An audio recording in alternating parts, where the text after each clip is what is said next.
And good morning, Monday afternoon on the East Coast, 10/29/2018, Tackle Trading's halftime report.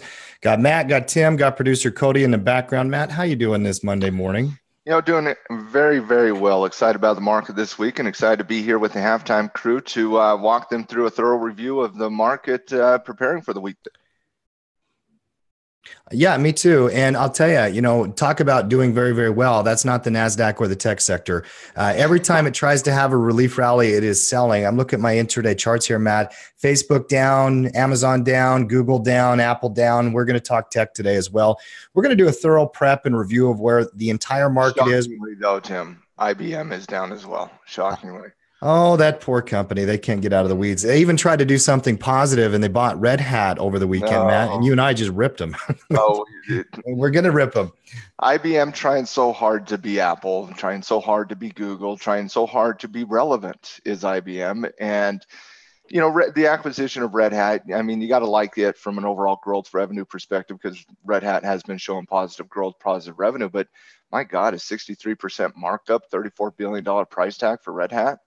What are we doing, IBM? Well, you got to pay a premium. I remember a couple of years ago when Facebook bought Messenger, and Messenger was probably only valued, and it might have been a different app. I can't remember what the name of the company was, but the value of that company was like 2 or 3 billion, and they had to pay a premium at 16 billion. They paid it with financing. I get it when the market's in a bull market, Matt, but when you pay premium and the markets are turning over, you better be right. It's a mistake. It's an absolutely mistake. They 2 years from now, they could have bought Red Hat for half that price tag. We will find out. Hashtag halftime crew. Welcome, everybody. It reminds me of the time Mark Cuban sold his company in '98 to Yahoo, broadcast.com. And basically, Yahoo never used it, never helped them. I just don't like massive mergers and acquisitions at the end of a bull run in a rising interest rate environment where volatility is now kicking back in. I think you got to wait and see that kind of smooth out. But more than anything, Red Hat's a fine acquisition. I just think they paid a hefty price tag. Yeah, I agree with that.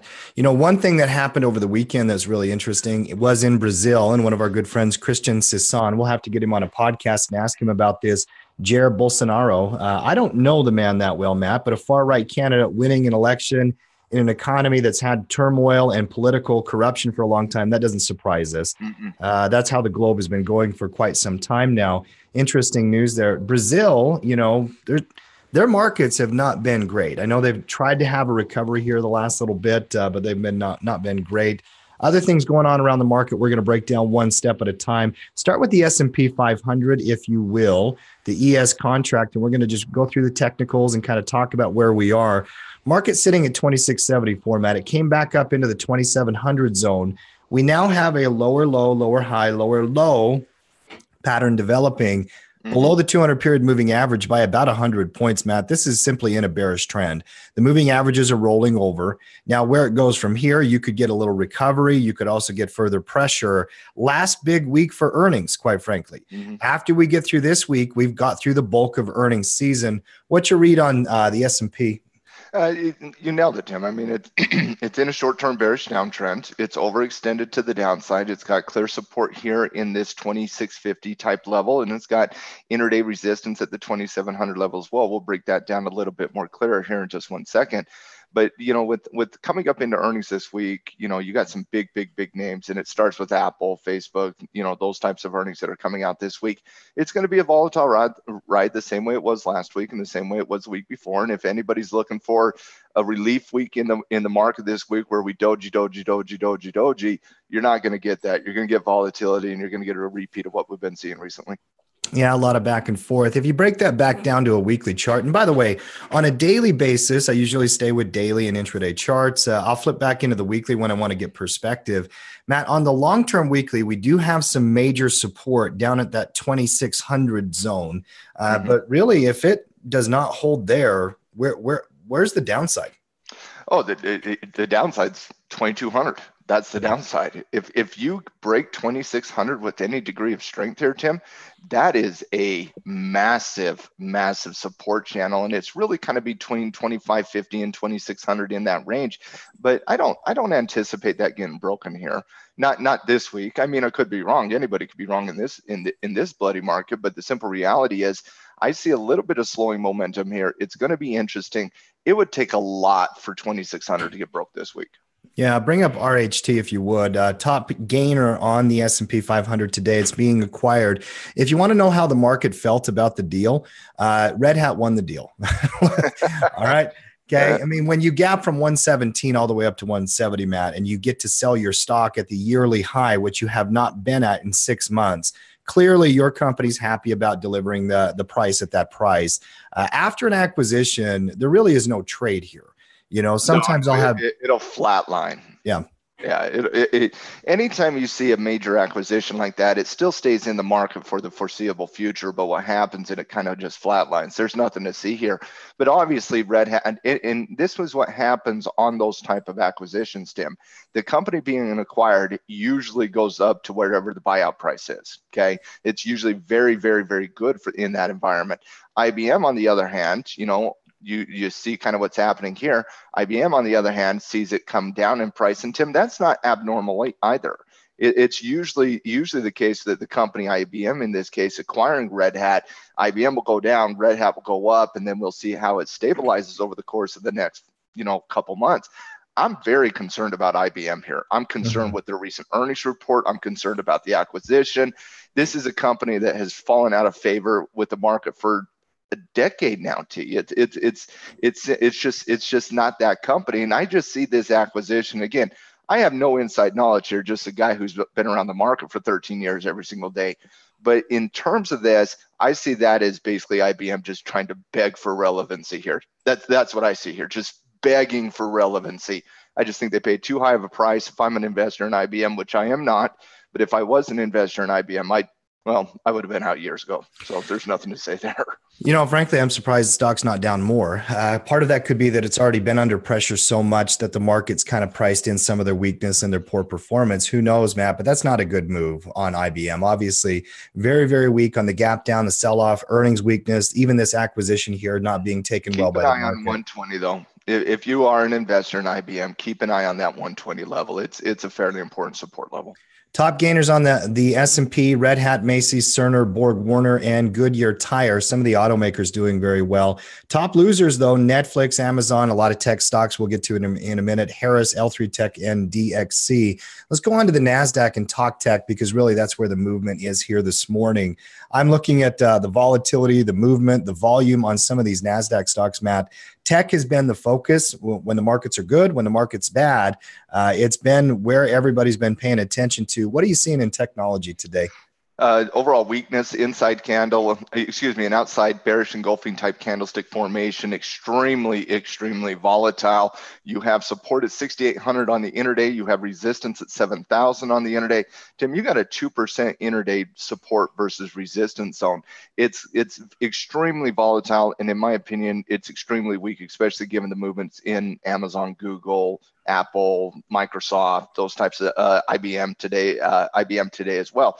If you break it down into the 15-minute chart, Tim, it's overextended on the intraday. I do expect it to retrace back up into these resistance levels from an intraday perspective.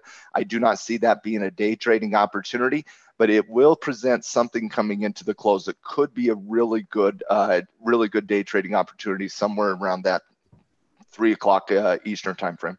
Well, and knowing your levels, it is price trend pattern levels, Matt. You got to know where support and resistance are. 7,000 has been a key level for quite some time.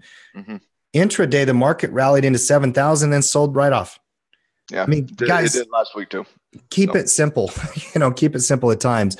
Learn how to play the market with what's happening in front of you. Let me say this, okay? And I said it last week.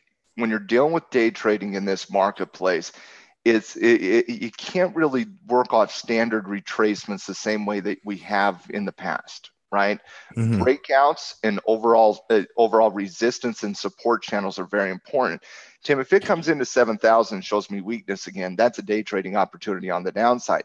On the flip side, if it breaks 7,000, that's a buying opportunity, right? Mm-hmm. It's how day traders have worked for years and years and years. At the high of the day, they will sell. They will short. That's what they're trained to do. If it breaks the high of the day, they will buy. And I think you got to be, especially from a day trading perspective here, I think you got to be very cautious about trading the intraday channels. Wait for breakouts. Mm-hmm. The automakers are moving here today, Matt. Goodyear Tire is actually the biggest performer to the upside on the NASDAQ GT, if you'll give me that chart.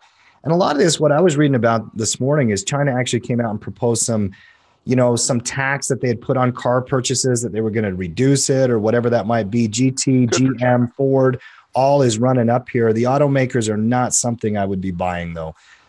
These relief rallies, I mean, you don't want to buy the weakest industry in the U.S. right now.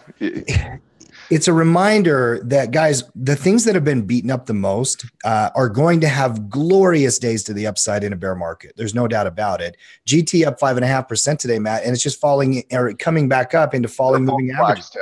Yeah. They're false flags is what they are. And for those of you who are very new to bearish conditions in the market, who've only been trading since, say, 2016, 2017 or so on and so forth, this is normal. This is very normal that in bearish conditions, you will have days where you see companies go up 5, 6, 7, 8% on relatively small news. But it's been beat up so far that, that you just have this rush of buying. But it gives you a false flag, because what happens, Tim, is it comes smack dab into overhead resistance. And that's what happened on GT today.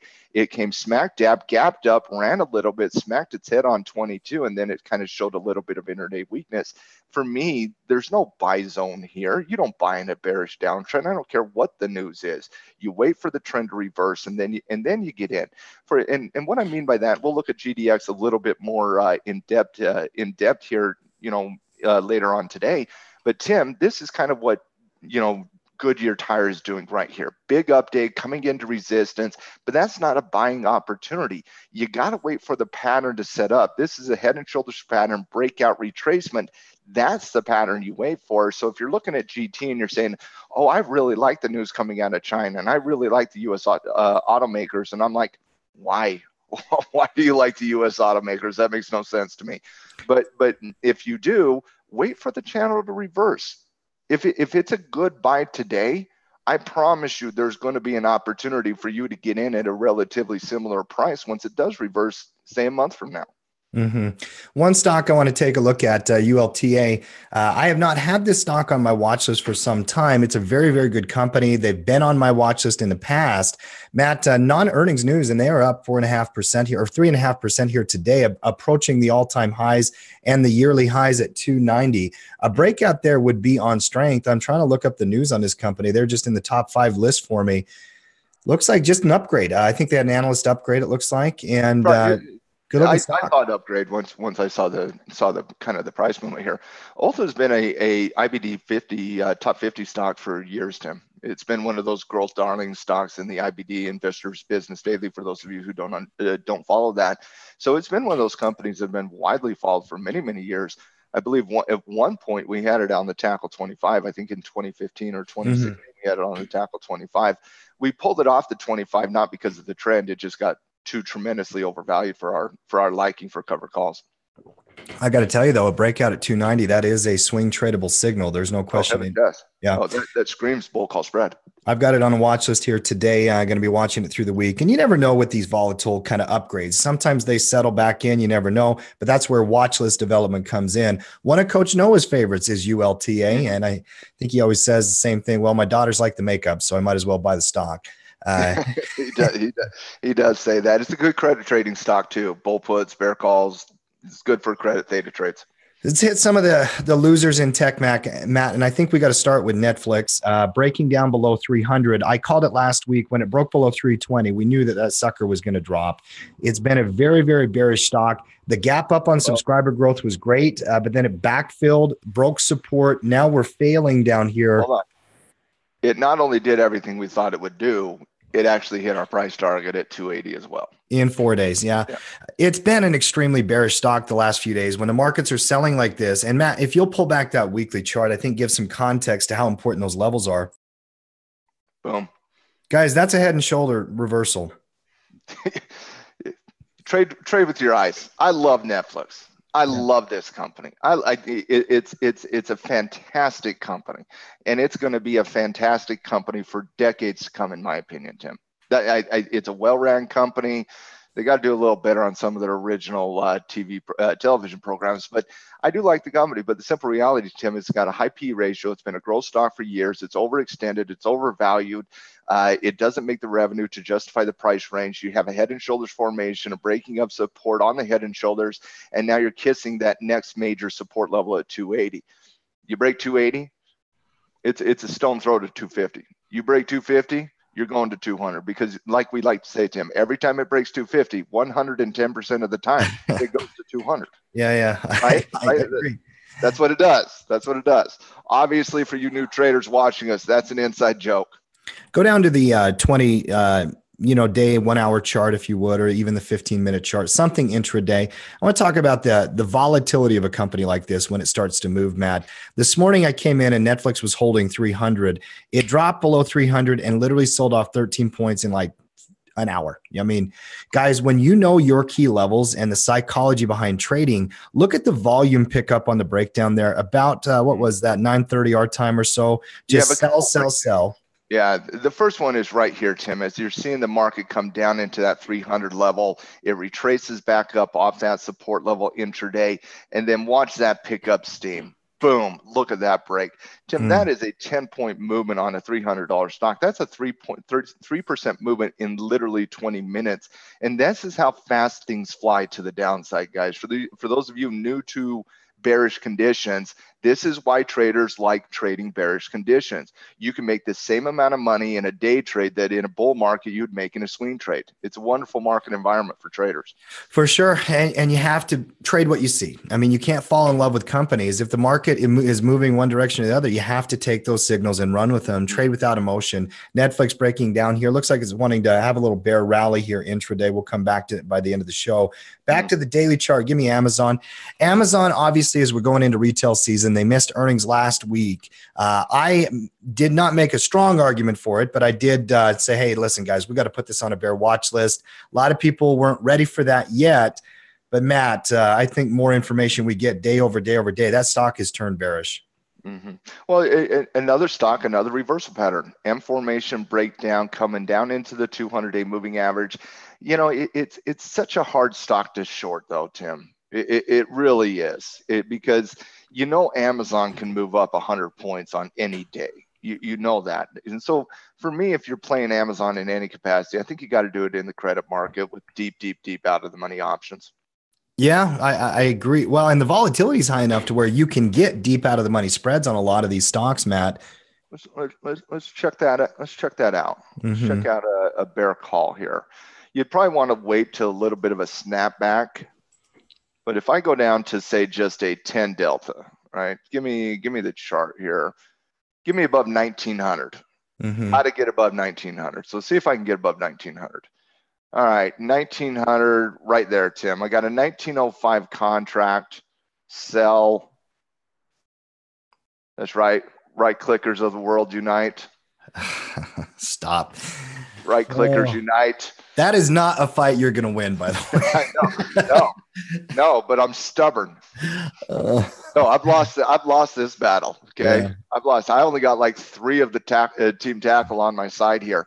But you're getting $70 for a 930 credit, Tim. You're getting right about 7% ROI on a 9 delta, and you're selling all the way up here. Yeah. I'd probably wait for a retracement and then do it. I don't think you do it here on a Monday morning when it's down 5%. You're getting the potential for a bear retracement rally there. But I like this sentiment. I love the idea. Below the 200 period moving average, after earnings, missed earnings. Matt, we're now going into Christmas season. And anytime you get a retail number come out, Amazon's going to take it, you know. And could Amazon just rally right back up the chart? Of course, that's trading and investing. We know it's one of the most popular companies and one of the best companies in the world. But guess what? That's the thing in a bear market. We don't care who the names are. They will drop, and the high PE multiples that are debt-driven companies like Netflix and Amazon, Matt, they're the ones who take it the hardest when markets turn over. There's no question. Well, think about it, Tim. Again, growth stock, and everybody likes Netflix. Everybody likes Amazon. Not everybody likes Facebook, but everybody likes Amazon. Everybody likes Netflix. And so when you're looking at these stocks, you're like, how are the darlings going down? Well, guys, they're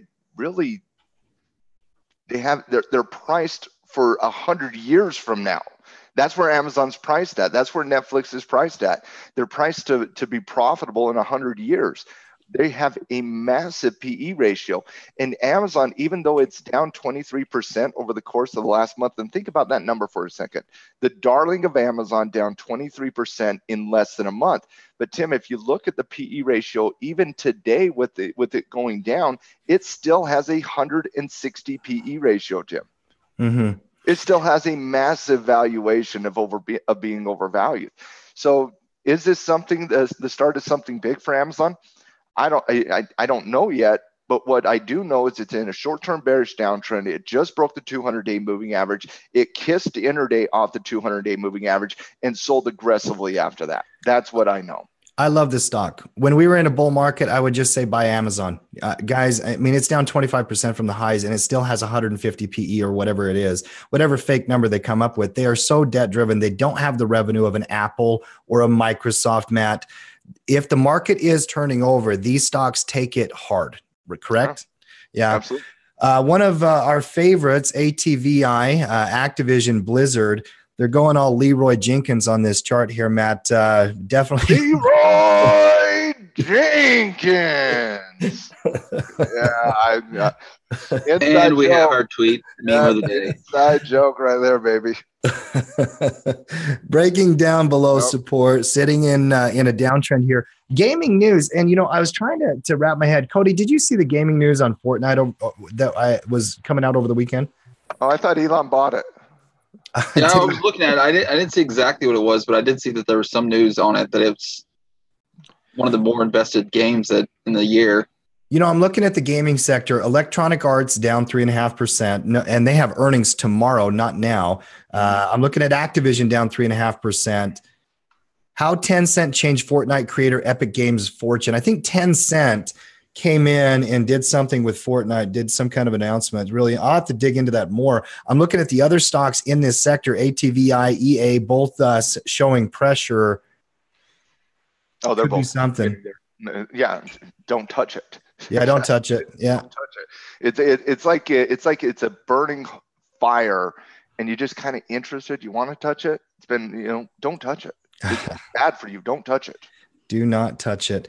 All right, Matt, last one on the indexes, RTY and the small caps. As we always go through the market skyline, we work through these steps. Well, actually, we need to look at the Dow as well. We have not hit the big. I just wanted to say one thing about the rut, and that's all we need to say. A really, really good day for the rut in its recent last 2 months. Oh, this one, it's got relative strength. I mean, I know what you're saying, but it's true. It does have relative strength. Giddy index right now. Little green candle with a long upper tail, Matt, under pressure in a downtrend. These kind of charts can unwind throughout the week. There's no doubt. I'd be very cautious with small caps here, guys. I know it's got relative strength against tech just today, but in general, the last 2 months, Matt, has been just a terrible performing index. We did not hit the Dow. Give me the Dow real quick. I don't want to skip it. You don't want to skip the kiss off 25,000. You don't want to skip that.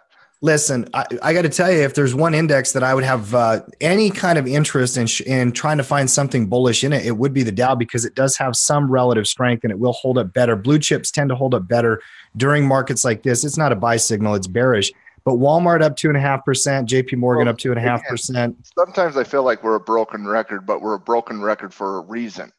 25,000 kissed, boom, rocked back down. You're sitting at a intraday support level right here at 24,652. If it breaks that level, you're a stone throw from 24,500, Tim. Yeah. That's the key level. We all know what that means. That's the key level right there. Keep an eye on it the rest of the day. Give me a little rapid fire on some of these Dow 30 stocks, Matt. Let's start with Walmart breaking out. It was a option report pick over the weekend. It was. Love this signal, especially on that daily. Breaking resistance. There's your trigger. Yeah, it's overextended, and I don't care. Yeah. Not this market.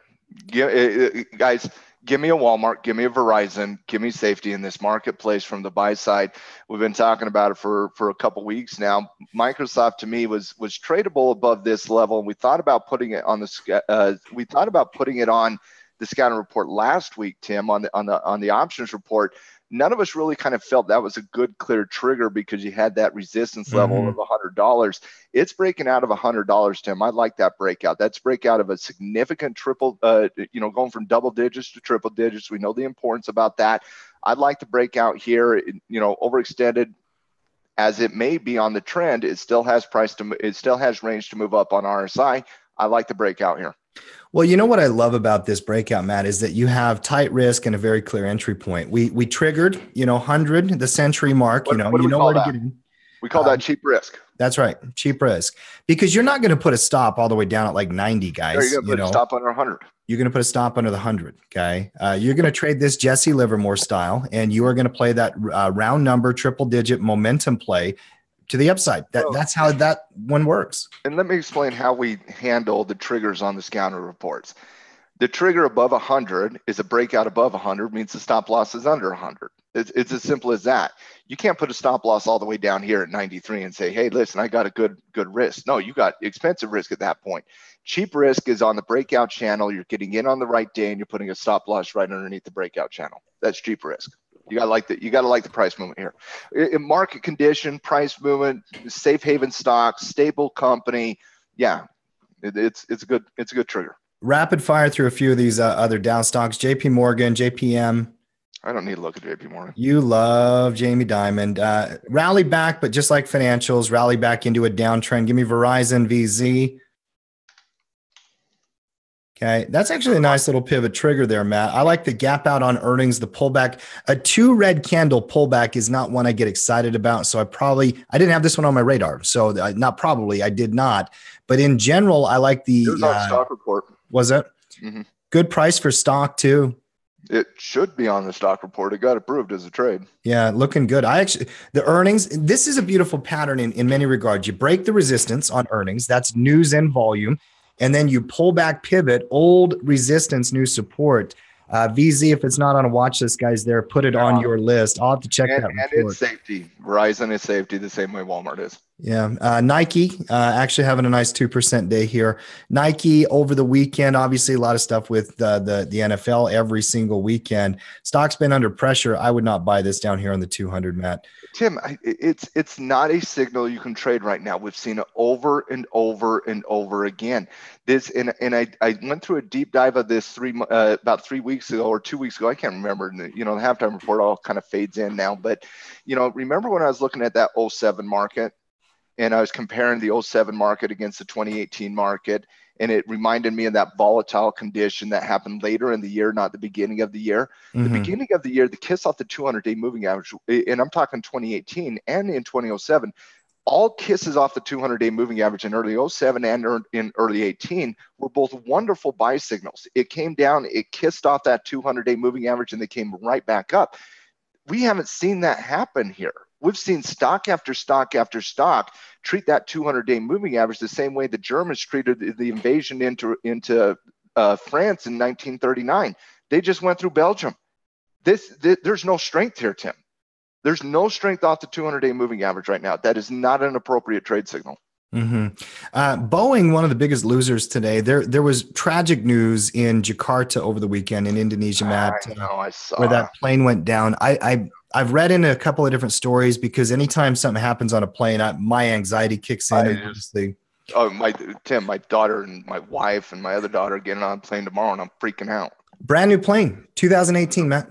I know. Brand new plane. Looks like pilot error, I believe, is what they're blaming right now. Who knows?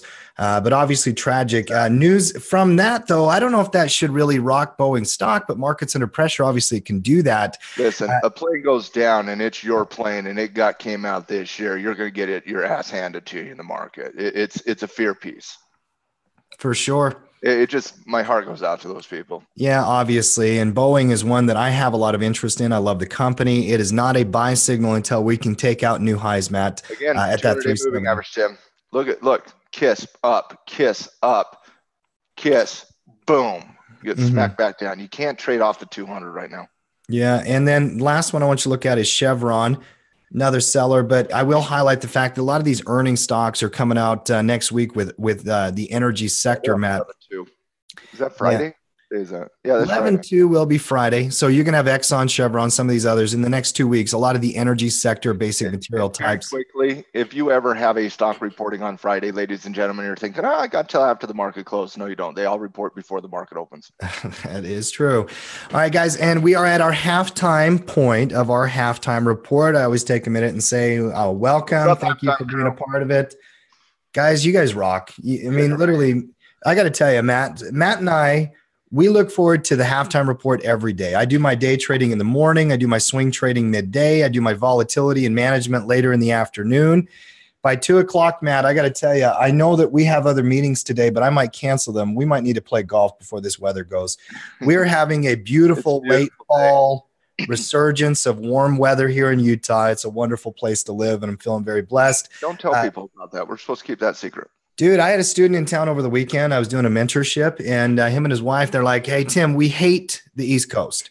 And I said, move to Utah. Oh, you should move to Utah. I mean, the property values are going up. The economy's strong. It is one of those areas that have relative strength. I will tell you, in times of crisis, Utah knows how to get it done economically. We are recession-proof. That's all I'm going to say. I'm going to tell you right now, Utah is recession-proof. They're a utility stock. That's pretty funny. Low tax rates. Very important election coming out. Everybody out there, get out and vote. I won't talk left, right necessarily. Certain things, we'll do that on a podcast. But get out and vote in the next couple of weeks, Matt. Be a patriot. Be a patriot. Go vote. Support your politicians. Support your party with passion. But for the love of God, do it with a handshake and not a fist. Volatility index. We're going to have to look at it at least once a week, Matt. I'm going to bring it back to the weekly routine. Really? Okay. Sitting up here at 25, I will say this about the VIX. When you're in the 20s, you are going to get better credits. Now, I don't want to go off on the debate.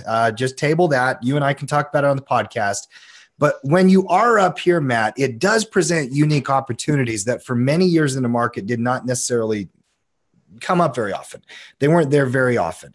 And that's going deep out of the money and getting good credits, and that's either up or down with really, really low delta credit stocks. Volatility index at 23.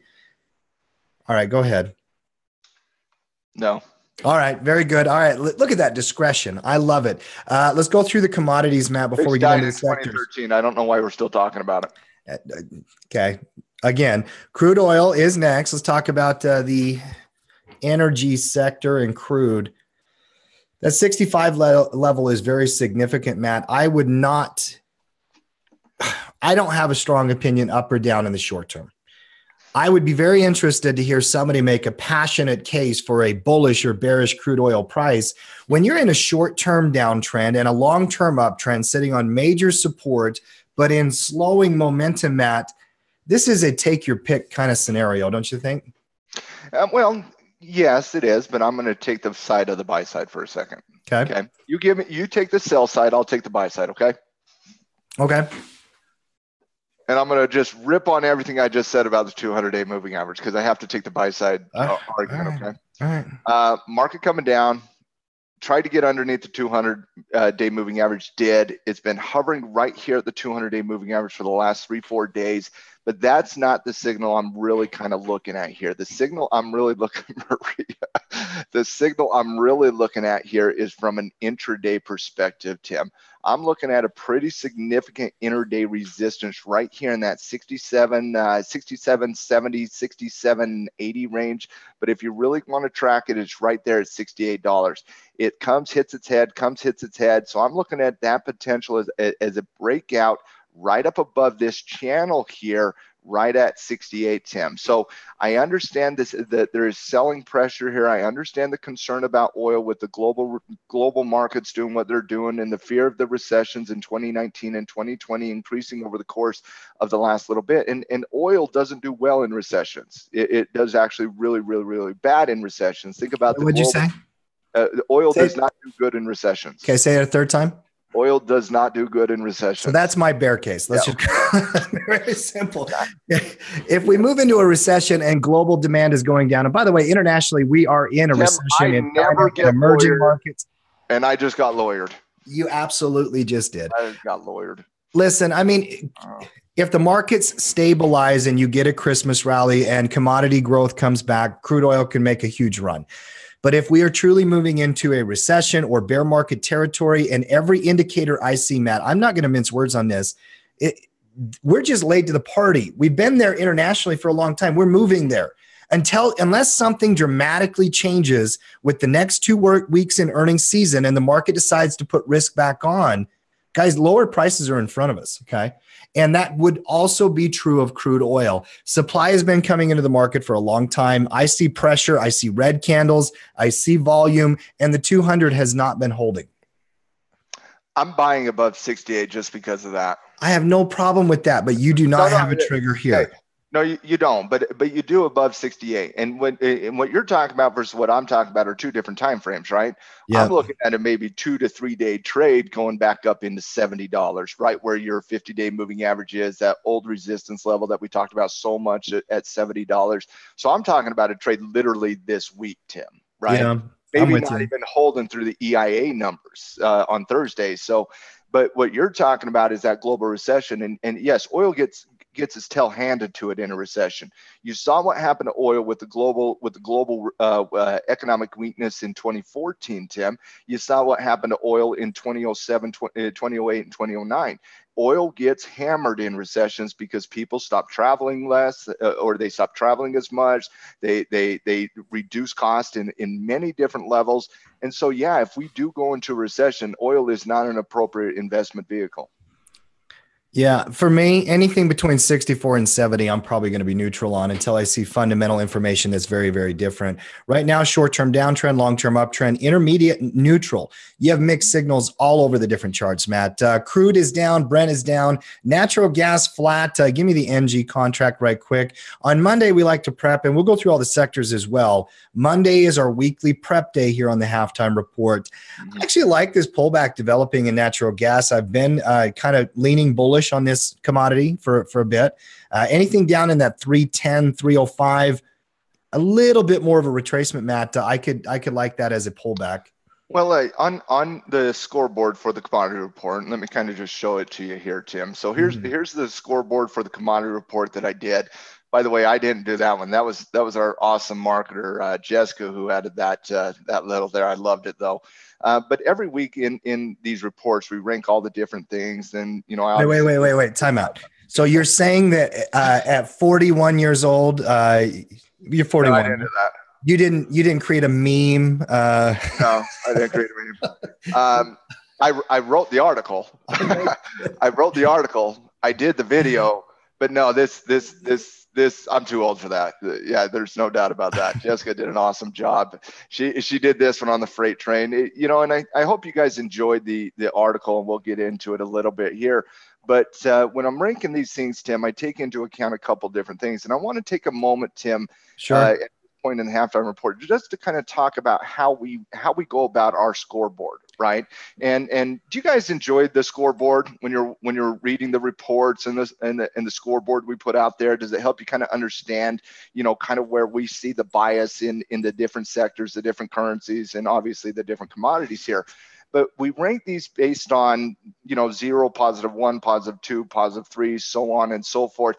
But I want to take a moment just to kind of explain my mindset here, Tim, about how I personally go about ranking things, because, and this has been an ongoing debate within the internal tackle trading coaches about how we go about ranking this. Because take, for example, let's get one off the stock one. That will be a little better here. Okay, so here's the stock one. All right. So we have, let's go with, let's take the S&P 500. Okay. We had the S&P 500 ranked as a -1 right at that 30-yard line. Okay. Now, what that means is we are slightly bearish on the overall marketplace. Now, Tim, the reason that we gave it a -30 ranking, for example, on the spiders here, which is the S&P 500, is number one, the veracity and the velocity of this trend over the course of the last 2 months, or really course of the last month, is extremely bearish. Would you agree with that? Yeah, I like the two words. What'd you say? Velocity and veracity. And veracity. So is that like a velociraptor pattern? It's extremely dangerous. It's extremely dangerous. Okay? You will get eaten up by a velociraptor from, what's that movie? I don't even know what the movie is off the top of my head. Jurassic Park. Jurassic Park. Thank you for that. Obviously, I'm not that big of a Jurassic Park guy, Tim. But my point is, it's -2 bearish is my point. Okay. Correct. Yeah. The only thing you look at is the trend. It is a -2, which would be into that 20 level, right? But we gave it a 30 rating on the -30 rating because of where you are in relationship to the trend. So the trend is a -2, but because you're overextended down here at support, the probability of getting a snapback rally coming into resistance has increased. And because it has that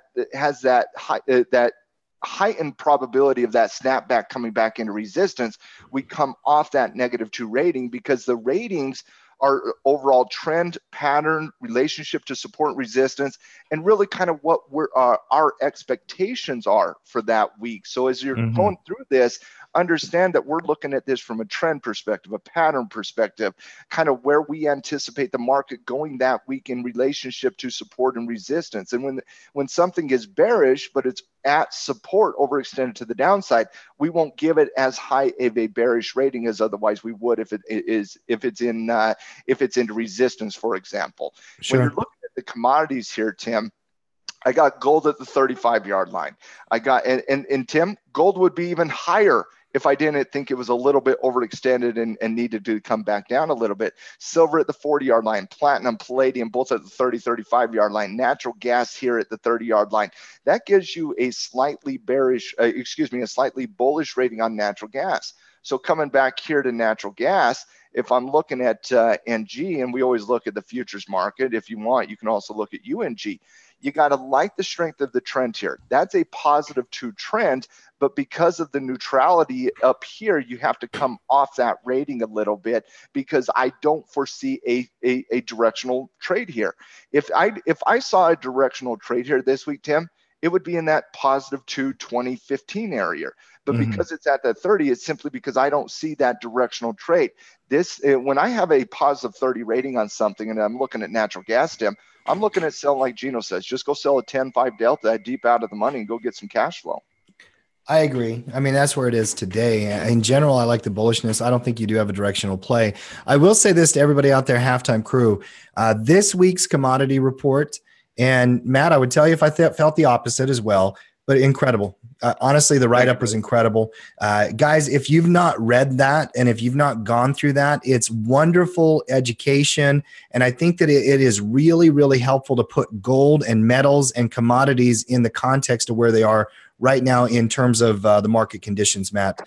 I loved it. Go out there and read that. Make that a #1 priority here today. In fact, Cody, why don't you grab the link to that commodity report and pop that in the chat at some point before we're done? I thought that was great.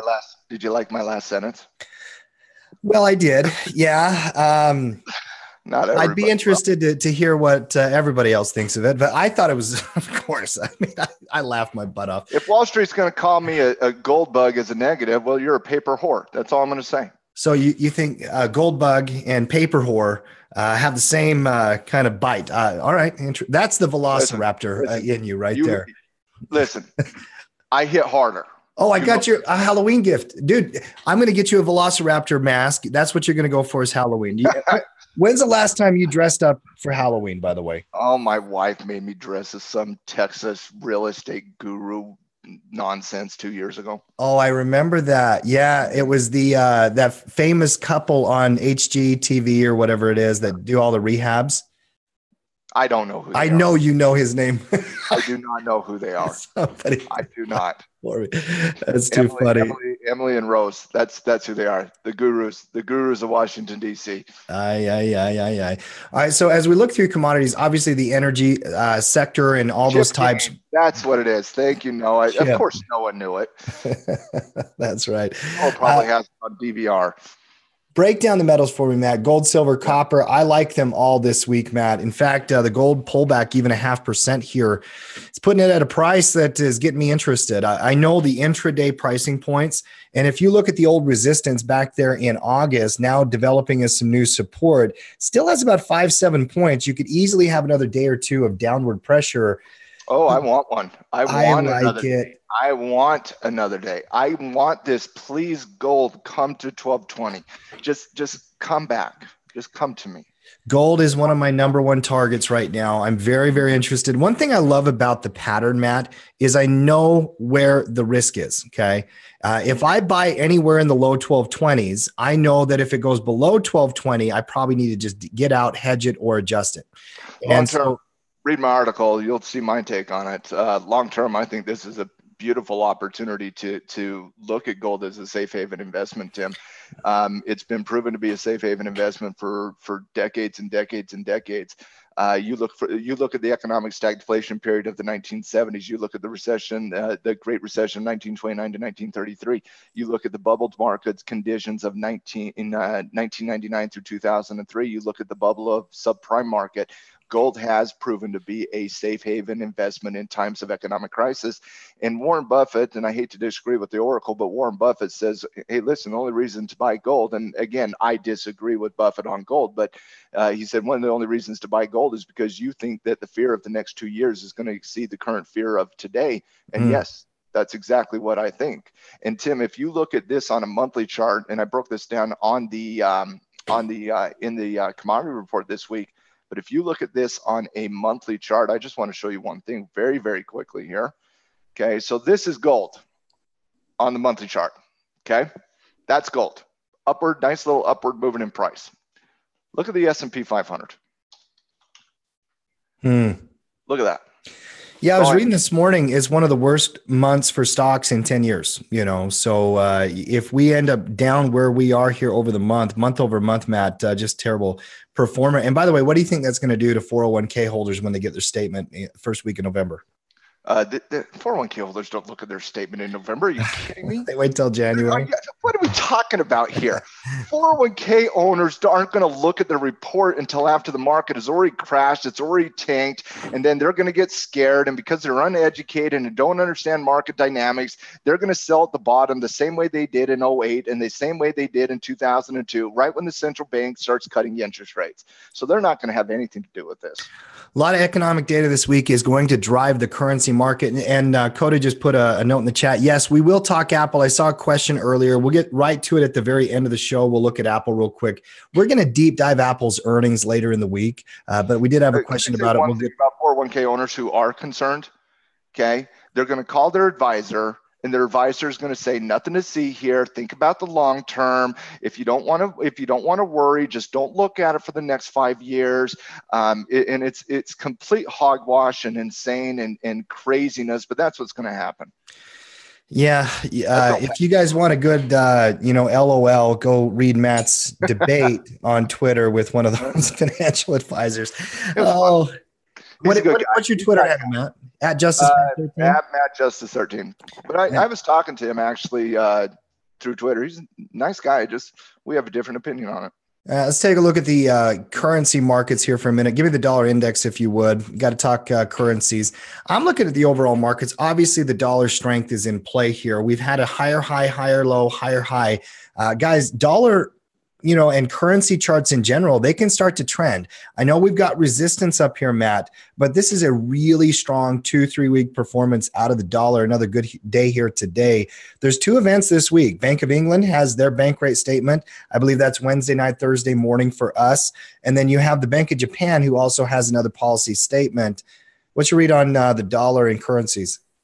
It's bullish. I mean, I did the Forex report last week, and I called the breakout of 96 as a very good buying opportunity, and it was. And I like it. It's overextended a little bit here, no doubt about that. But you got to love the strength. And the one thing I want everybody to understand who's watching the report here today is if you're looking at the stock market and you're getting all freaked out about the stock market, maybe you need to expand your trading ability to the currency and the commodity market as well. Because as a trader, Tim, we've traded how many bear markets over the course of the last 13 years? Thousands. There's a bear market everywhere. I mean, look at cryptocurrencies this year. Yeah. Crypto, crude, commodities. There's always a trending market somewhere. And if your read on the stock market is it's too volatile, you're not getting good signals, go to the currency market, go to the commodity market. There's always a market for you. Give me the Aussie dollar, if you would, just to kind of cement that point. One of the biggest losers here today in the currency crosspairs out of the majors, Matt, just been a beautiful downtrend. I have traders tell me all the time, I can't find a perfect chart. Well, go to the Forex market. There's very, very clean technical charts. And if you are a speculation trader, it is a wonderful product. Obviously get some information from that Forex report. You can't get a clean chart. It doesn't get cleaner than that. No, and even a breakdown is a new signal on that. Breakdown is in play here, Tim, on the Australian dollar. I've talked about the reason why the Australian dollar has been so weak. They're tied to China economically from a trade perspective. Trade wars have really kind of impacted Australia. They've also been tied to gold, and gold has been in a bear market as well. So that's one of the reasons why the Australian dollar has been so weak. But Tim, this has been a very consistent downtrend, but you're getting a little bit of a different pattern here. It does remind me of the breakdown over here. This is kind of consolidating coming into that breakout channel. But a close underneath 70.40, that's a strong signal to the downside on the Australian dollars. And Linda, that's a great question, even for newbies. Well, for newbies, I wouldn't go to, say, Linda, I wouldn't go to the actual Forex market where you trade that. And when you're looking at, say, the Forex trading the lot sizes, I wouldn't do that until you got education in that capacity, Linda. But there's other products that are being introduced to the marketplace all the time. And just recently, over the last couple of years, you've had these ETFs. You've had ETFs that have been created that allow those hypothetical newbies, Linda, that allow them to still do something in that marketplace. So if you're looking at FXA, this is the Australian dollar ETF. You're looking at the same type of trend, the same type of pattern, and it does trade options. So if you're looking at that, you're looking for a breakdown of 70.33. 70.33, it's at 70.44. So Linda, if you're a newbie into the Forex market, don't trade Forex if you don't have education. It's a highly leveraged market where you have to understand lot sizes, tick values, leverage, margin, expanding margin, decreasing margin, correlation against different currencies. And so, no, absolutely not. It's not for newbies without education. But if you understand stock and options dynamics, you can still take advantage of currency if you're looking at the ETFs. Two things I want to do before the end of the day. Actually, three. I do want to talk Apple, very last thing, kind of highlight the week. I want to look at the upcoming economic calendar, Matt. That shouldn't take too long. Why don't we go there right now, forexfactory.com. And then I want to break down the sectors. On our Monday prep, I do like to do a thorough review of all the different sectors and whatnot.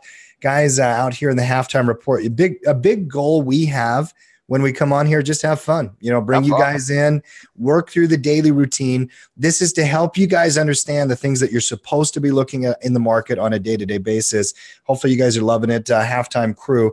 Matt, this week you've got the US dollar. Why don't we start with the US markets, then expand it to the major international currencies? Kind of explain what you're seeing here. Well, let me answer James' question right here. He says, scared of losing a lot of money in this scary market. What is the best approach? Education, education, education, education, education, education.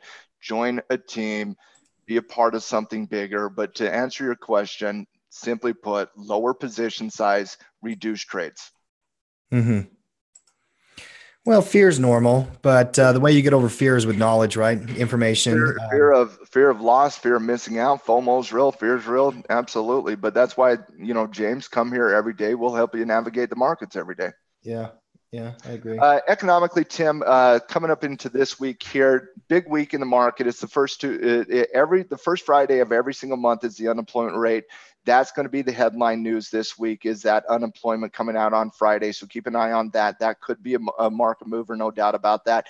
You have consumer confidence coming out on Tuesday, which is going to be a very important report. Manufacturing data coming in on Thursday as well. So when you're looking at this, manufacturing, unemployment, and housing are really kind of the three I'm looking at this week from an overall U.S. economic reporting perspective. If you look at, excuse me, if you look at the international markets, Tim, you obviously have a little bit more bigger news out there. Japan comes out on Tuesday with monetary policy statement. They never give an analyst expectation, and we don't know exactly when Japan reports their monetary policy. That's why it says tentative. So Japan is one of those only countries that doesn't put a hard time frame to their monetary policy statements. But I'll save you some time here, Tim, and I'm going to save the halftime crew some time. I know Gerardo. And you know what he's going to do? He's going to keep negative interest rates. He's not going to reduce the bond buying program, even though he owns 90% of all Japanese debt. So moving on.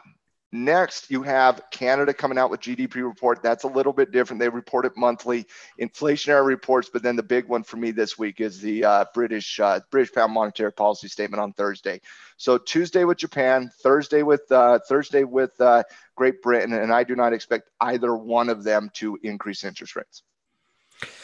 I don't either. I was looking at some of the performance out of the currency markets. The Great British Pound is down like 20-25% over the last 2 or 3 years against many major currencies, Matt. It's been taking it on the chin for a long time. They've got to get clarity out of that Brexit situation. I don't know if it's their policy statements that matter as much as them getting political clarity on what's going on with all that kind of stuff. Pound dollar here breaking down. Just very, very weak, and after we get through that statement, there could be a trade. Don't trade in front of those type of news events in the currency markets, by the way. Well, again, take this chart, for example, okay? On the scoreboard this week, we gave this a slightly bearish rating, even though we're more bearish on it than that. Yeah. It's overextended, and whenever something is overextended, you got to come off your bias a little bit. Mm-hmm. Let's do a breakdown of the sectors here, Matt. We can either do it on the market skyline in the scoreboard, or we can just go through the charts here one at a time. Go through the charts. Yeah, for sure. XLK is the one I always look at first myself, but I'm old school sector rotation. Sometimes you don't change your habits, No. K, bearish, breaking down. What do you want me to look at here? We already looked at the NASDAQ. Yeah, for sure. Same thing. Relative week, yeah. Give me XLI. Industrials, for some reason, was not pulling up on my watch list. There we go. Industrials, a little bit of break-even action on the industrials here today.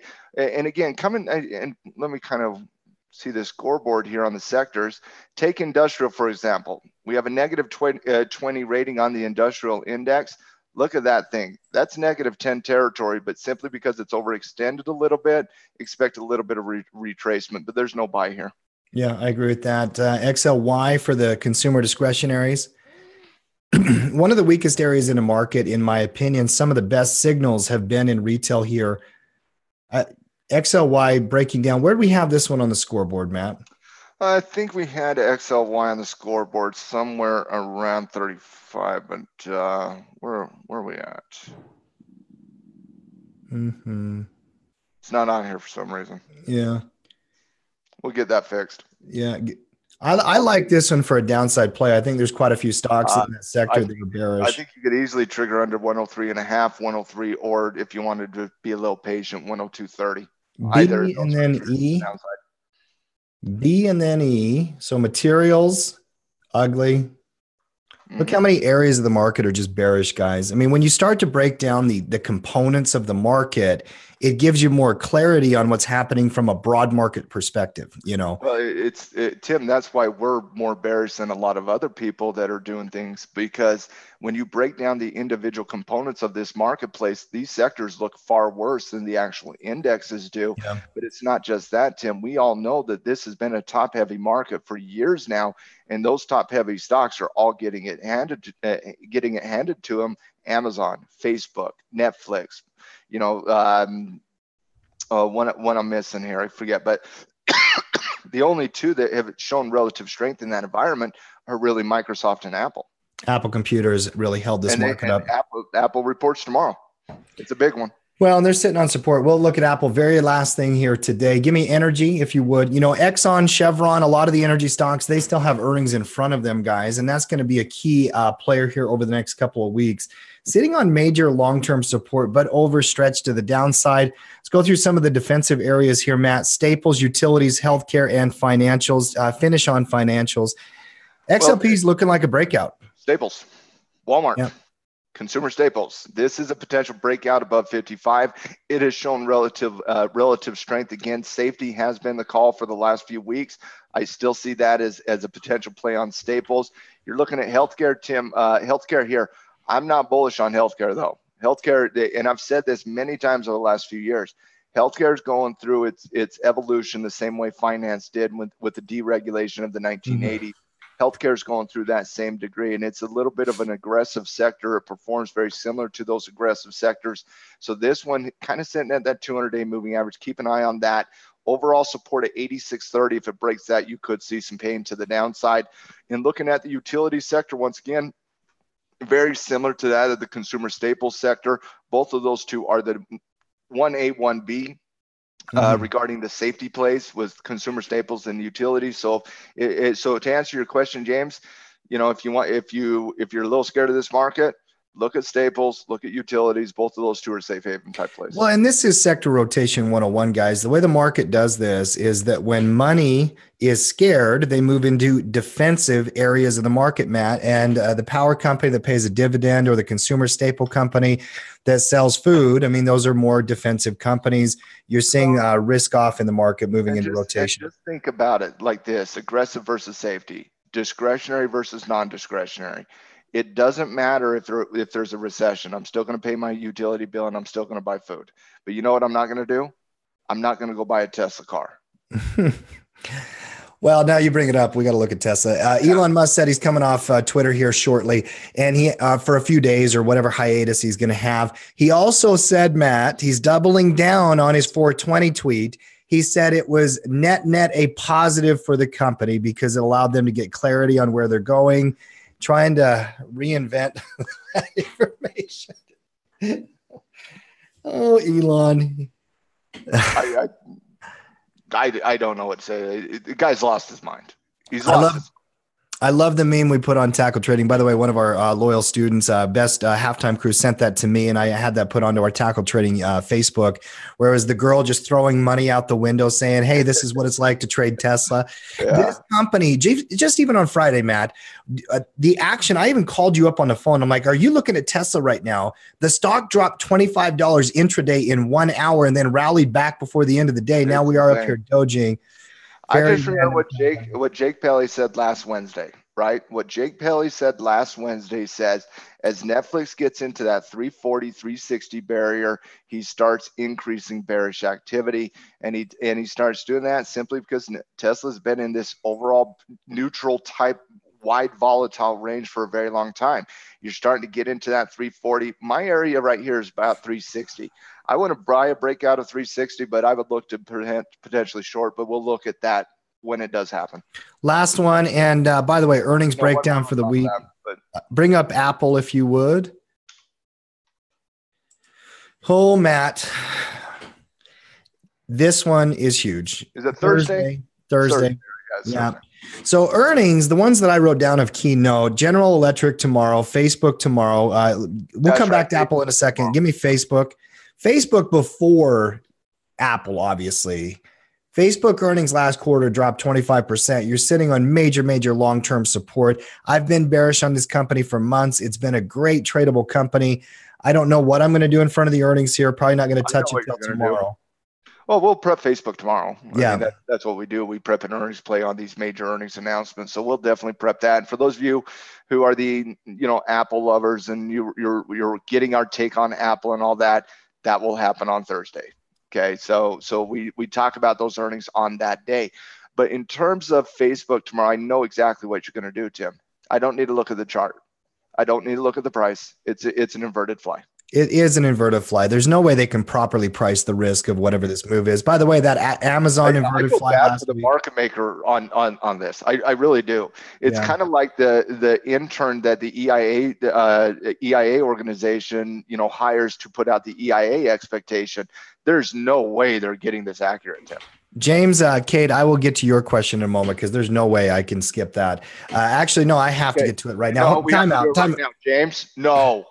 James, no. You're in the wrong show if you're looking for penny stock advice. I can promise you that. Those are not our ideals. We're real traders, okay?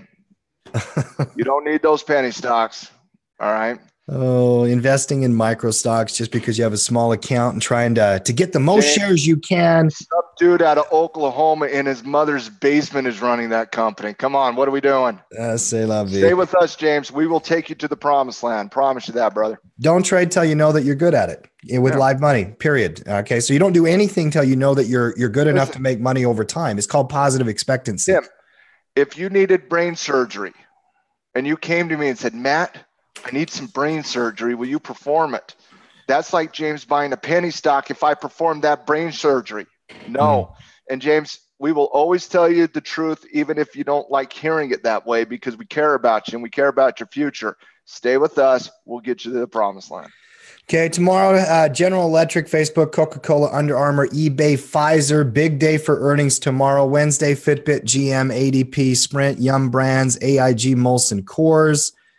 Thursday, Teva, Apple, Spotify, which I'm going to be paying attention to. It's one of my favorite companies and products.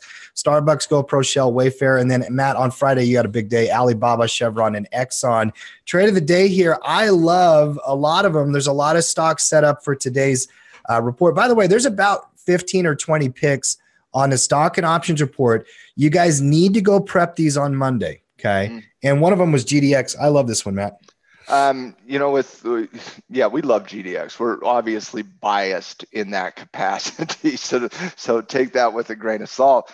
But I love this trade setup. This is one of my favorite trade setups. And I'm not talking about GDX, Tim. I'm talking about the reversal and then the retracement. I love that technical setup. What you're seeing here on GDX, and GDX is obviously the gold miners. It's not exactly tied to gold, but they do kind of correlate to with one another, no doubt about that. But what you're seeing here, tremendous downtrend. Look at the momentum to the downside here from June through August. Retrace back up into the 20. Look at the slowing momentum here in the trend. Slowing momentum is an indication that the trend may reverse. Look at the comeback up into resistance, back down into support, left shoulder, head, right shoulder, breakout, overextended, come back down now into rising moving averages, Tim. Rising moving averages. You hit the breakout channel right there at 19. This is not only cheap risk for swing traders, it's cheap risk for position traders as well. I love that technical setup. It is my trade of the week coming into the market this week. It's got a trigger above 19.5 for me with a stop loss underneath 19.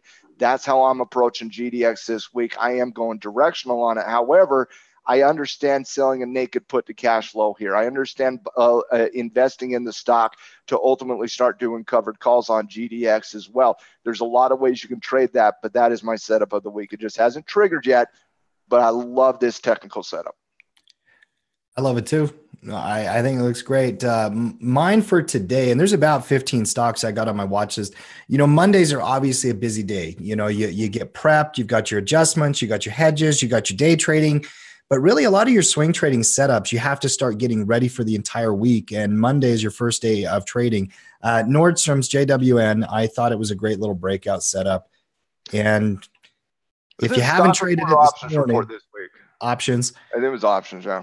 Yeah, if you miss the exact trigger, you might have to do a bull call instead of a directional call. I'm a very big stickler that if you trade a long call swing setup, you have to catch the right price, okay? Love the setup though. Usually Love the you don't want signal. to enter into a directional thing after it's already moved beyond an ATR movement. When you range up on the day like that, you probably need to be patient. Either wait for the morning. And remember, we talked about it last week. When you range up or range down, wait for the intraday pullback, and that's kind of what JWM is starting to do here. Very quickly, ABX, it'll be similar to what you're looking at, but that's a buying opportunity above the 200-day moving average. Yeah, that's going to Barrick Gold, Rand Gold, Gold Core. All of them are going to be. If GDX sets up, all of them should also be setting up as well. The only one I'm concerned about in the gold miners is one of the biggest ones, and that's Newmont Mining. So outside of Newmont Mining, I like most of the gold miners here. Tim, tackle trading, obviously on the weekend, we do a lot in terms of the overall scouting report, scoreboard, so on and so forth. Noah Davidson, Coach Noah, did a wonderful second session of Tech 101. I don't know if that is posted yet, but it is. Yeah, go to the blogs. The best way to always find our content, by the way, is in our trade center. It's always the trade center. But to find that recording, Matt, go to the Tackle Today blog. I'm just looking here. Yeah. So this is Tech 101, guys. All pro members of Tackle Trading have access to Tech 101, Options 101. But Tim's right. If you go to the Trade Center, you can kind of see everything here. Well, highlight blogs and then highlight Tackle Today. Our daily email is the number one way to stay caught up on everything that we do. And even if you don't get it in your email, say you're not an email person, under the blog Tackle Today, we post that every time. Yep. Yeah. And if you've not caught that TA 101 webinar, go catch the replay today. Wonderful job, Coach Noah. It's also in Technical Analysis 101 here, Tim. So, correct. But yes, this is a great way to see the last ones that are we posted stock report, commodity report, options report. You see kind of upcoming events. Obviously, our coaches show tomorrow and Cash Flow Club on Thursday, and then the coaches lounge throughout the rest of the week and whatnot. And then you'll be with us every day in the halftime report. Very good. Great job, Matt. Love the prep here on a Monday morning. Halftime crew. Like and share, baby. If you enjoy these, always get that out there. Like and share it. Make sure that you subscribe to our YouTube channel. Click on the bell so you get alerted for future shows and you don't miss it. We're here 12:30 East, 10:30 Mountain, every single day, Matt, during the market days. And we'll be back tomorrow. There's not a better community out there that cares more about each other than the tackle trading community. Okay. And I'm not talking about us. I'm talking about the community. Sure. From Blake and Jim and so many other people in this community that come here, like Maria and Jasmine, and they just come here to be a part of something and be a part of something big. And it's just, we get so excited to hang out with all of you guys every single day. So you keep bringing it. We'll keep bringing it. Let's navigate this market together. C'est la vie. All right. We'll see you guys tomorrow. Thanks, guys.